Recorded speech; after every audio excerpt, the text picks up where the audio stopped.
Hello world, welcome back to the Razor RC. Today we're doing the full review of the HPI Racing Vorza 3.5. This is a 1/8 scale nitro powered RTR race buggy, and it's been out for about a year. Sells for $4.99 here in the US. I'll have a link in the description below where you can pick one of these up. It does support the channel, but of course buy it from wherever you would like. And this vehicle is pretty interesting because there's not a whole lot of content on the Vorza out there.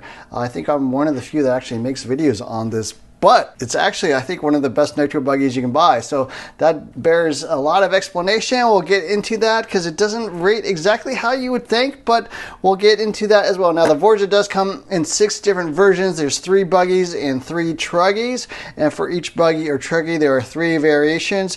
There's basically a base level nitro and a base level electric called the Flux. And then they make a upgraded version of the electric called the Flux S. So both in the buggy and the truggy, you have a Flux S, which just includes a 7075 chassis, 7075 shock towers, aluminum shocks, adjustable turnbuckles, aluminum hinge pin braces. So those are all the basically the changes that they do with the higher spec version, but they do not make a 3.5 nitro powered S version. So I basically kind of made my own. I bought a lot of the S parts from the electric buggy and just mount them on. They will go straight on. Pretty much the only part you cannot get in an S version is the chassis, but this vehicle is based off the HPI Racing D8.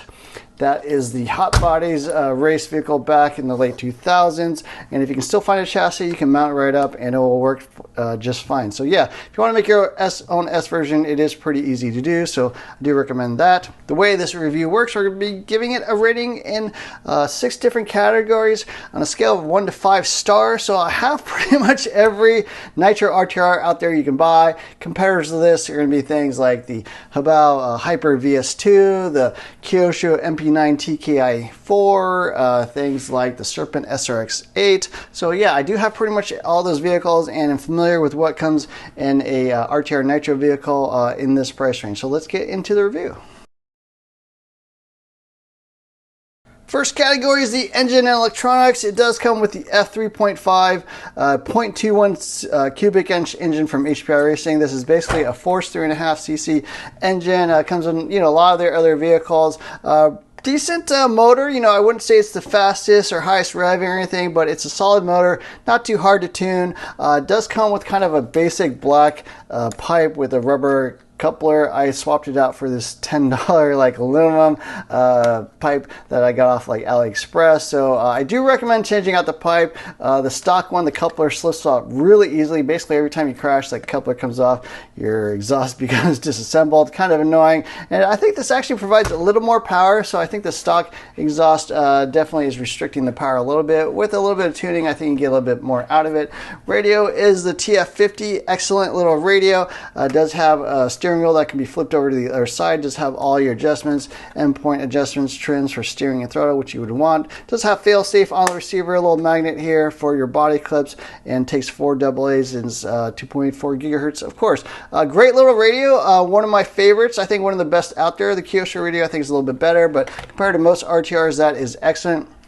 Servos are a little weak. My steering servo actually started going out on me, so I swapped that out. I think it's only like 9 or 7 kilograms or something like that. So pretty weak servos, not super reliable. Throttle servo is still fine, so I'm still running that, but I do feel like the servo is a little bit below average. I think the engine is a little bit lower on power than most other vehicles out there. I think the LRP has a better engine. I think the Kyoshos have a better engine. The Serpent is pretty much the same as this. So engine-wise, I do think it's a little bit down on power. I'm going to give the rating in engine electronics 3 stars. The radio is great. The rest maybe a little subpar. I would probably say it's more like 2.5 stars, but since there's no half stars in this review, we just round up to 3 stars, but put a little asterisk next to it. Now the Vorza 3.5 is based off the D8, like I mentioned, the Hot Bodies Racing D8, which was their race vehicle back in the late 2000s. A great little platform. I like the design a lot. It has a standard, HPI or Losi style air filter, which is pretty much industry standard among all the brands associated. Losi, everyone pretty much uses this style. Engine pipe here on the side. Does have a pull start, of course, like most RTRs. Very spacious battery box. Nice little receiver box here as well. Servos are pretty easy to get to. Not super hard. I think the radio tray comes out with like 6 screws or so. 2 plastic chassis down the middle and a plastic front plate here, aluminum Ackerman bar. It is missing some parts that I think are required, like the hinge pin braces, as you can see here in the back. That is an aftermarket part from the S. I do recommend you do that. It does come with plastic hinge pin braces in the B, C, and D blocks, and they will break on you, in my opinion. Pretty much every ace guy I've ever had with plastic hinge pin braces does break those, so that is down. It does normally come with composite shocks as well as a standard 61 front shock tower. Those are all areas I think you could improve. They're not must-haves, but I do think they're well worth upgrading. Sway bars front and back, center differential with 2 brake discs, of course, there in the middle, adjustable linkages for your throttle. So pretty standard layout, but you know, it's pretty good. The nice thing about this is there's a lot of upgrade parts you can buy for it, either getting it from the S version of the Flux S or even buying older like D8 upgrade parts. You can definitely make this vehicle a little bit better. The discs are reasonably decent to access, not super easy access discs, but not super hard, pretty typical within this class. The arms and stuff do have adjustable droop screws, so that's pretty typical. They are, you know, accessible from the top, so that's kind of nice.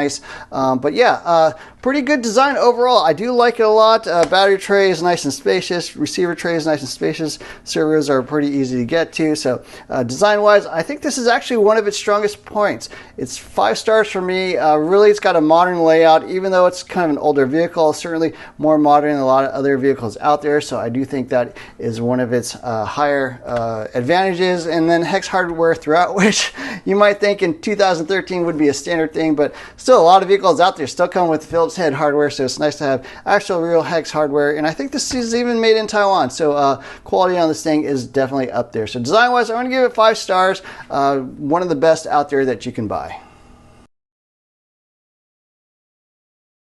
I was lucky enough to take the Vorza 3.5 to a true 1/8 scale racetrack. It's one of the few places and times I've ever been able to run a 1/8 scale Nitro Buggy. So performed great out there. You know, I just swapped out the tires, really didn't do any tuning change or anything. It drove quite well. You know, people were even remarking how well it drove, considering it's just a basic RTR vehicle.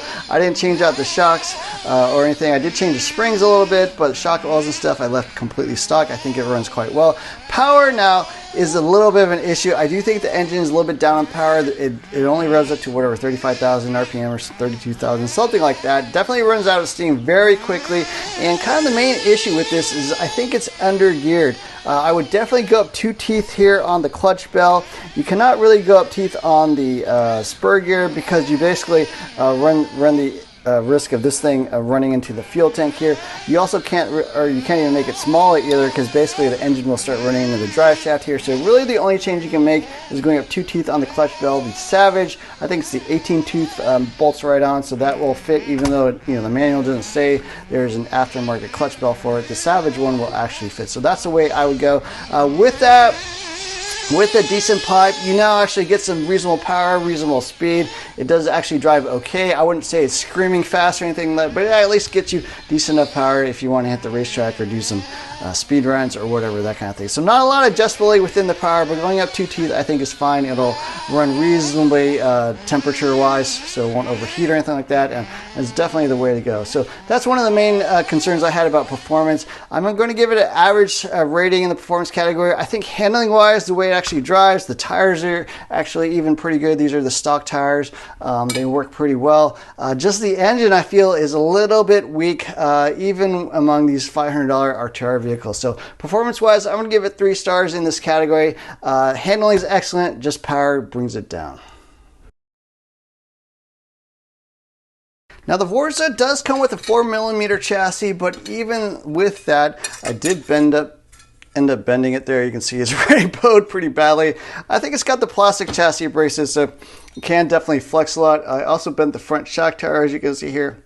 That's not that big of an issue. You could definitely hammer it flat, and it's pretty common among these ready to run Nitro Buggies. But yeah, those are a little bit of a concern for me because you know, that's not uncommon, but that chassis did bend on a fairly mild crash where it basically landed, you know, nose planted there and just kind of tacoed the chassis. So I do recommend getting the 7075 chassis from a D8 if you can find it. I also do recommend swapping out the front shock tower if you're going to be doing jumps and stuff like that, because these will hold up a lot better than the stock pieces, and they're not that expensive. I think, you know, 30 bucks or so, but the chassis will cost a little bit more if you can find it.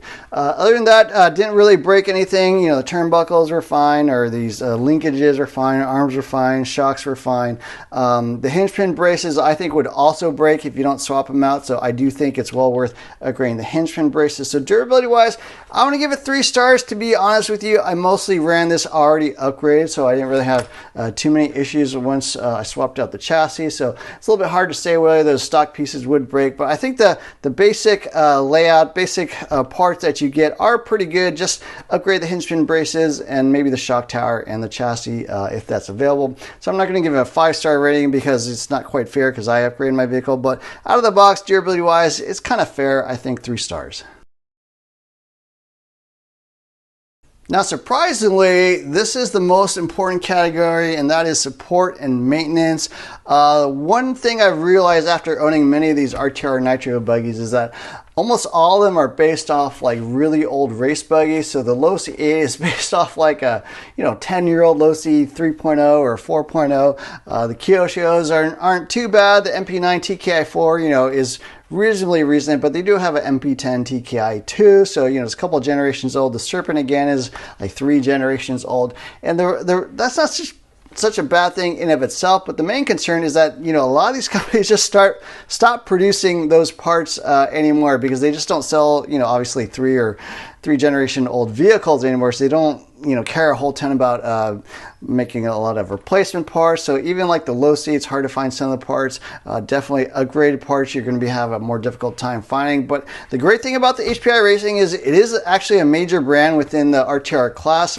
Even though they're kind of making a resurgence, they were sort of dead in the water there for a few years. I think they're bringing back lots of parts. Very easy to get parts for this. Very easy to get upgrades, especially now that they have the Vorza Flux S. You can just buy all those S parts, bolt it right on, and have a really nice upgrade vehicle. So yeah, support wise, maintenance wise, I think this is best in class. It's easy to get parts for this, super easy to get upgrades for this. You'll have no problems getting any of those things. So it's really nice to have like an RTR vehicle that might be based off an older vehicle still have modern day support. So it gets 5 stars in the support and maintenance category. Working on this is not too bad either. I think it's pretty typical, but because you can get any part you want pretty much except maybe the chassis, that makes it really great to own the Vorza 3.5, and I think the best pick within this class. $499 is not a ton of money for a Nitro RTR buggy, but typically they come with some pretty reasonably upgraded parts. So this one comes with composite shocks, which I think is a downgrade. It does come with the 66-1 shock tires, which is not uncommon. Most of them do have that. It does have the hex hardware is nice, but it does have the plastic hinge pin braces, which again I think is pretty weak. It does have the plastic linkages, which again is pretty weak. Most of them will have adjustable turnbuckles. So this is not that expensive for an RTR buggy, but it is pretty down spec. They pretty much have a low end version. I wish they sold an S version for maybe $100 more or something. That might make it a little bit expensive, but it would definitely be the one to buy because I think you'll want to get this and get all those S parts. The composite shocks, you don't have to upgrade those, but the hinge pin braces I definitely think you should do. The shock tower I think is definitely worth doing. So there's a lot of upgrades I think you will want to make to this vehicle because it is pretty low spec out of the box. So $499 I think is a below average value. I think I'm going to give it 2 stars within the value category. Just a little bit pricey for what you're getting and what you're paying for. Okay, so my final thoughts on the HPI Vorza 3.5. It didn't rate that well in that many categories, but I think it actually rated really high in the categories that matter. That's going to be support and maintenance. Actually, that's not something I usually pay a whole lot of attention to. Most people just kind of roll their eyes at support and maintenance. But when you get an RTR Nitro buggy, there are things you'll want to upgrade. If you really want to take this to the racetrack, I do think you will want to buy a lot of those S parts. And it's nice that HPI Racing does have an upgrade path. You can buy something basic and then make it better. Performance-wise, the motor, I think, is a little down on power, but once you upgrade the the exhaust, once you get a decent sized clutch bell on there, like an 18 tooth, it actually runs pretty well, and it's a solid vehicle. I do like the design a lot. I think that's one of the highlights. Standard air filter, pretty much everything is normal, nothing too weird about this. No weird pull start, anything like the Habao. And you could always obviously upgrade and change out the engine to more of a race spec engine if you want. But this thing I like a ton because it's just a really good platform to own and continue with. A lot of RTR buggies, they're okay. They've got some decent spec parts on there, maybe aluminum shocks, maybe some adjustable turnbuckles, but they are not usually things you want to invest a lot of money to make it better, either because it's super hard to find parts, or you just can't even buy those things, or if you break something, you might have issues finding replacements. So this is a great vehicle to own, operate, maintain, use on a daily basis, even upgrade if you want to, and that's what makes it such a fantastic vehicle. The design is also quite excellent. There's nothing here that I wish it had that it doesn't have. It's just a really nice platform overall to own, to drive, and the performance, again, just upgrade it a little bit on the clutch bell there, the pipe, and I think you'll have a pretty good running vehicle. The radio is also totally fine. I was running this on the racetrack, not the greatest radio, of course, but